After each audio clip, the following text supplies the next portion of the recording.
Ang malalim na paghinga ni Serena, ang tanging ingay sa loob ng mamahaling penthouse na yon. Tanging mga ilaw ng syudad sa labas ang sumasalamin sa kanyang mata. Nakaupo siya sa isang designer sofa na gawa sa Italy. Ang kanyang mga daliri marahang humahaplos sa gilid ng baso na may lamang mamahaling wine. Isang ngiti ang gumuhit sa kanyang labi, manipis, ngunit may bahid ng pagmamataas. Hindi siya basta-basta babae. At ang sino mang magtatakang pumasok sa kanyang mundo ay kailangan munang dumaan sa matalim niyang pagsubok. Tatlong lalaki, tatlong gwapo, tatlong magkakaibang kapalaran. Handa ka na ba, tita? Isang malambing na tinig ang bumasag sa katahimikan. Lumabas mula sa silid ang isang batang lalaki. Mga matay nagniningning sa katuwaan. Hawak ang isang laruang robot na kasing laki niya. Si Leo, ang kanyang pamangkin, ang susi sa kanyang perpektong plano. Palagi akong handa, Leo. Matamis niyang tugon. Iniabot ang baso sa isang gilid. Tumayo siya. Ang kanyang katawan ay bumubuo ng perpektong hugis laban sa nagliliwanag na skyline. Tandaan mo ang pinag-usapan natin, ha? Ikaw ang aking munting prinsipe, ang aking mundo. Ngumiti si Leo, sumaludo pa. Opo, tita. Ako ang anak mo at ikaw ang pinakamaganda kong nanay. Tumawa si Serena. Isang tunog na parang tunog ng kampana. Niyakap niya ang bata. Idinikit ang kanyang pisngi sa malambot nitong buhok. Mabuti, ngayon, maghanda ka na. Darating na ang una nating bisita. Ang unang dumating ay si Gabriel, isang arkitekto, matangkad, may maamong muka na halos perpekto, ngunit mayroong bahid ng lamig sa kanyang mga mata. Bawat galaw niya ay kalkulado. Parang bawat salita ay pinag-iisipan ng husto bago lumabas sa bibig. Nagkakilala sila sa isang charity gala at mula noon ay naging malinaw ang kanyang interes kay Serena. Serena, bati niya. Isang bouquet ng puting lilis ang hawak. Napakaganda mo ngayong gabi. Salamat, Gabriel. Tugon ni Serena. Tinanggap ang mga bulaklak. Pinagmasdan niya ang lalaki. Ang kanyang mga mata ay naghahanap ng anumang senyales ng pagbabago sa ekspresyon nito. Pasok ka, may ipapakilala ako sa'yo. Iginaya niya si Gabriel sa sala. Nakaupo si Leo sa sahig. Abala sa paglalaro ng kanyang robot. Ang mga matay nakadikit sa screen ng kanyang tablet. Hindi pa rin niya napapansin ang presensya ni Gabriel. Gabriel, ito si Leo. Ani ni Serena. Ang kanyang boses ay puno ng pagmamahal. Ang aking anak. Bumalikwas si Leo. Tiningnan si Gabriel at ngumiti ng malawak. Hello po. Halos hindi kumurap si Gabriel. Ang kanyang ngiti na kanina'y nakapinta sa kanyang labi ay unti-unting nawala. Ang kanyang mga mata ay nanatiling nakatitig kay Leo. Pagkatapos ay bumalik kay Serena. May halo ng pagtataka at bahagyang pagkabahala. Anak? Tanong niya. Ang kanyang boses ay bahagyang nag-iba. Oo, si Leo. Ani ni Serena, kalmado. Hindi ko ba nabanggit? Siyempre hindi. Hindi ko naman kasi nakasanayan ang ganitong mga bagay. Hindi mo nabanggit. Ang kilay ni Gabriel ay bahagyang kumunot. Serena, sa lahat ng oras na magkasama tayo, sa lahat ng pag-uusap natin, ni minsan ay hindi mo nabanggit na may anak ka, isang bata. Ano ang problema doon, Gabriel? Tanong ni Serena. Ang kanyang tinig ay tumigas. May problema ba sa pagkakaroon ko ng anak? Tumayo si Leo, lumapit kay Serena, at humawak sa kanya binti. Sino po siya, Nay? Niyakap ni Serena si Leo. Hinalikan ito sa buhok. Kaibigan lang siya, anak. Ang mga mata ni Gabriel ay matalim na tumitig kay Serena. Pagkatapos ay kay Leo. Kaibigan? Serena, hindi ito simpleng bagay. Ito ay isang malaking impormasyon na dapat mong sinabi sa akin mula pa sa simula. Hindi ba't nararapat lang na malaman ko ang buong katotohanan bago ako magsimulang magkaroon ng seryosong intensyon sa'yo? Kailangan ko bang ilatag ang buong resume ng buhay ko sa'yo, Gabriel, bago mo ako magustuhan? Nagtaas ng kilay si Serena. Hindi mo ba ako kayang tanggapin kung sino ako? kasama ang aking anak. Hindi ito tungkol sa pagtanggap, Serena. Ito ay tungkol sa karapatan, sa tiwala. Ang boses ni Gabriel ay tumaas ng bahagya. Paano ako magtitiwala sa'yo kung itinatago mo ang ganitong kalaking bahagi ng buhay mo? Itinago? Tumawa si Serena. Isang tunog na walang saya. O hindi mo lang tinanong? Hindi ko naman idinikit sa noo ko na may anak ako. Hindi ko rin naman itinatago si Leo. Narito siya, kasama ko. Ngayon, kung ang pagkakaroon ko ng anak ay isang problema sa'yo, kung yun ang pumipigil sa'yo, mas mabuti pang umalis ka na. Tiningnan ni Gabriel si Leo na ngayon ay nakakapit ng mahigpit sa hita ni Serena. Pagkatapos ay tiningnan niya si Serena. Ang kanyang muka ay puno ng galit at pagkadismaya. Hindi ko maintindihan. Bakit ngayon mo na sinabi? Bakit mo hinayaan na magpatuloy ang lahat ng ito nang hindi ko nalalaman? Dahil gusto kong makita kung gaano ka kaseryoso. Diretsong sagot ni Serena. Gusto kong makita kung sino ka talaga. At ngayon, nakikita ko. Lumabas ka na, Gabriel. Hindi ka karapat-dapat sa akin. Napakagat si Gabriel sa kanyang labi. Ang kanyang panga ay nagngangalit. Tiningnan niya si Serena ng huling beses. Isang tingin na puno ng pagkamuhi at pagkatapos ay tumalikod. Ang tunog ng pagsara ng pinto ay pumuno sa tahimik na silid. Bumuntong hininga si Serena. Magaling, Leo. Bulong niya sa bata. Isang gabi pa. Ngumiti si Leo. Halatang hindi niya naiintindihan ang buong sitwasyon. Masarap po ba ang pizza mamaya, Nay? Oo, anak. Masarap na masarap. Sagot ni Serena. Kinurot ang ilong nito. Ang sumunod na dumating ay si Marco. Isang abogado. May matulis na isip at matatalas na mata. Ang kanyang mga ngiti ay madalas na may kasamang lihim. Nakilala niya si Serena sa isang business conference at agad na humaling sa katalinuhan at ganda nito. Hindi siya kasing tahimik ni Gabriel. Mas direkta, mas mapusok. Serena, ang ganda mo talaga. Bati niya may dalang isang kahon ng mamahaling tsokolate. Para sa pinakamagandang babae sa mundo ko. Salamat, Marco. Tugon ni Serena. Tinanggap ang tsokolate. Ang kanyang mga mata ay nanatiling nakatutok sa bawat galaw ng lalaki. Pasok ka, may ipapakilala ako sa'yo. Iginaya niya si Marco sa sala. Nakaupo si Leo sa sahig, abala pa rin sa paglalaro ng kanyang robot. Ang mga matay nakadikit sa screen ng kanyang tablet. Marco, ito nga pala si Leo, anak ko. Anin ni Serena. Ang kanyang boses ay puno ng pagmamahal. Bumalikwas si Leo at tiningnan si Marco at ngumiti ng malawak. Magandang araw po. Mabilis na nagbago ang ekspresyon ni Marco. Ang ngiti sa kanyang labi ay nawala. Ang kanyang mga mata ay nagpakita ng pagkabigla. Tiningnan niya si Leo. Pagkatapos ay si Serena na parang hindi makapaniwala. Anak? Tanong niya, ang kanyang boses ay bahagyang nag-iba. Oo, Leo, hindi ko ba nasabi sa'yo? Hindi ko naman kasi nakasanayan yung ganito eh. Hindi mo talaga nabanggit? Ang kilay ni Marco ay bahagyang kumunot. Serena, napakadami na nating oras na magkasama tapos hindi mo man lang nakwento sa akin na may anak ka na. Ano ba to? Hindi ko man lang anak na meron ka na palang supling. May problema ba doon, Marco? Tanong ni Serena, ang kanyang tinig ay tumigas. May problema ka ba sa pagkakaroon ko ng anak? Tumayo si Leo at lumapit kay Serena. Niyakap ito ni Serena, hinalikan sa kanyang pisngi. Wala, anak. Isa lang sa lalaking nakasama ko sa isang business conference. Ang mga mata ni Marco ay matalim na tumitig kay Serena. Kaibigan, Serena.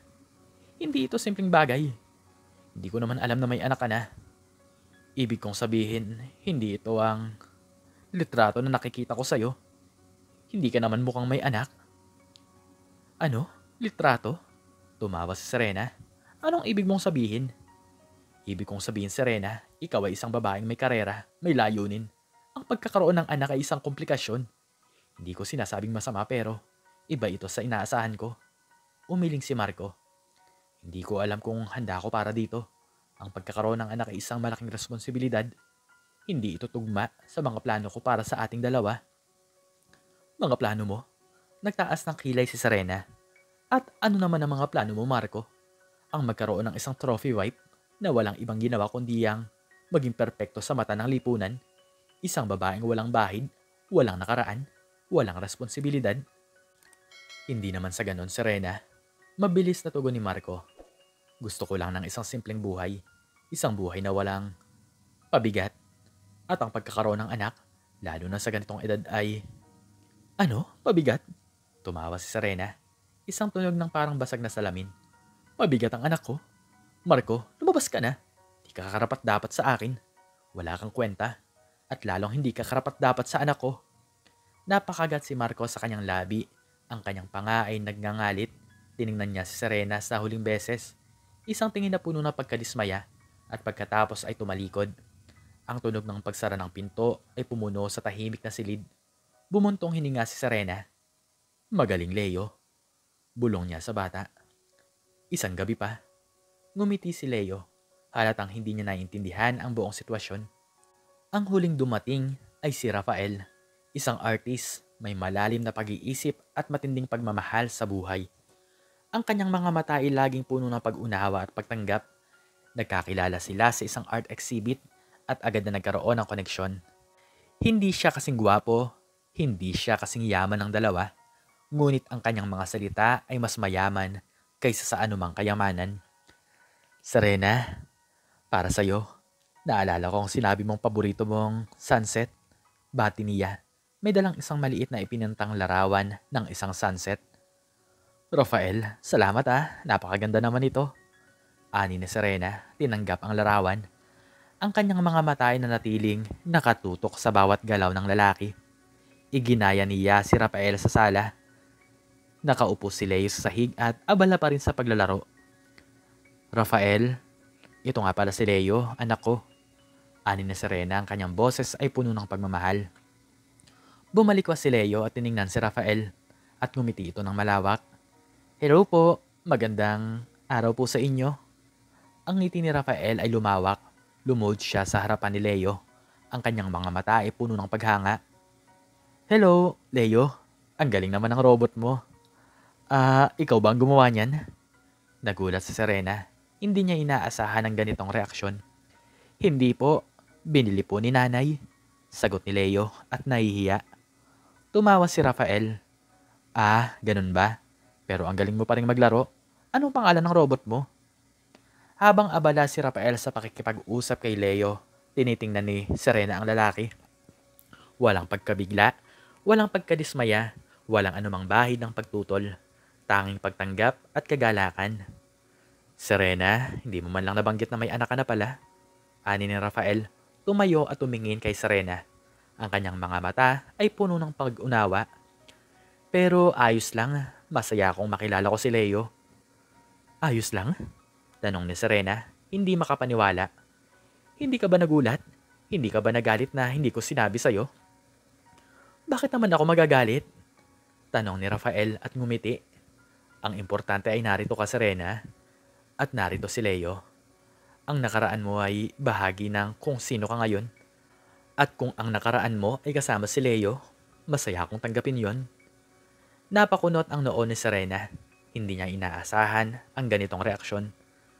Pero, paano ang mga plano mo? Hindi ba't magiging komplikado ito para sa'yo? Komplikado? Tumawa si Rafael.